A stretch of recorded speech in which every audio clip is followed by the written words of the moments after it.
அனைவருக்கும் வணக்கம். சற்று முன்பு வெளியான முக்கிய அறிவிப்பு, 100 யூனிட் இலவச மின்சார திட்டத்தில் அரசு தற்போது ஒரு புதிய முடிவு எடுத்திருக்காங்க. இதனால் பொதுமக்கள் பலரும் அதிர்ச்சி அடைந்திருக்காங்க.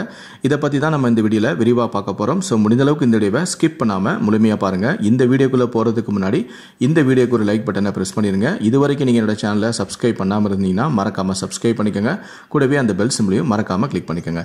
சரி, வாங்க இப்போது வீடியோக்குள்ளே போகலாம்.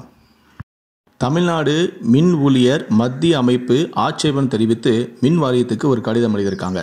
ஸோ இதனால் தமிழ்நாடு மின் வாரியம் ஒரு புதிய முடிவை எடுக்கக்கூடிய ஒரு சூழ்நிலைக்கு தள்ளப்பட்டிருக்காங்க. அதாவது என்னென்னா, கடந்த சில நாட்களுக்கு முன்னாடி உங்களுடைய மின் இணைப்போட, அதாவது மின் கணக்கோட உங்களுடைய ஆதார் எண்ணை இணைங்க அப்படின்னு சொல்லி அரசாங்கம் சொல்லியிருந்துச்சுல. அப்போ என்ன சொல்லியிருந்தாங்கன்னா, உங்களுக்கு எத்தனை வீடு இருந்தாலும் நீங்கள் உங்களுடைய ஆதார் எண்ணை இணைச்சிக்கோங்க, எல்லா வீட்டுக்குமே நாங்கள் 100 யூனிட் இலவச மின்சாரத்தை கொடுப்போம் அப்படின்னு சொல்லியிருந்தாங்க. அதுக்காக சரின்னு சொல்லிட்டு மக்கள் எல்லோரும் என்ன பண்ணாங்கன்னா, 4-5 வீடு இருந்தாலும் எல்லா வீட்டுக்கும் தங்களுடைய ஒரே ஆதார் எண்ணை கொடுத்துருந்தாங்க. இப்போது கணினி மூலமாக எல்லாத்தையுமே மெர்ஜ் செய்ய போகிறாங்க. இப்படி மெர்ஜ் செய்கிறது மூலமாக என்ன ஆகும்னா, ஒரே ஆதார் எண்ணில் நிறைய மின் இணைப்பு இருக்கிறதால எல்லாத்துக்குமே 100 யூனிட் இலவச மின்சாரம் கொடுக்க முடியாது. அந்த 4-5 வீடுகள் இருந்தாலும் அந்த ஒரு ஆதார் எண்ணுக்கு ஒரு வீட்டுக்கு மட்டும் தான் கொடுக்க முடியும், மீதி 4 வீட்டுக்கு கொடுக்க முடியாது. அப்படிங்கிற மாதிரி ஒரு புதிய முடிவை எடுக்க போகிறாங்க. இப்படி மெர்ஜ் செய்கிறதால நிறைய பேருக்கு அந்த 100 யூனிட் மின்சாரம் கிடைக்காம போகிறதால ஊழியர்கள்ட்ட கேள்வி கேட்டு பொதுமக்கள் மோதல் ஏற்படக்கூடிய சூழல் உருவாயிருக்கு.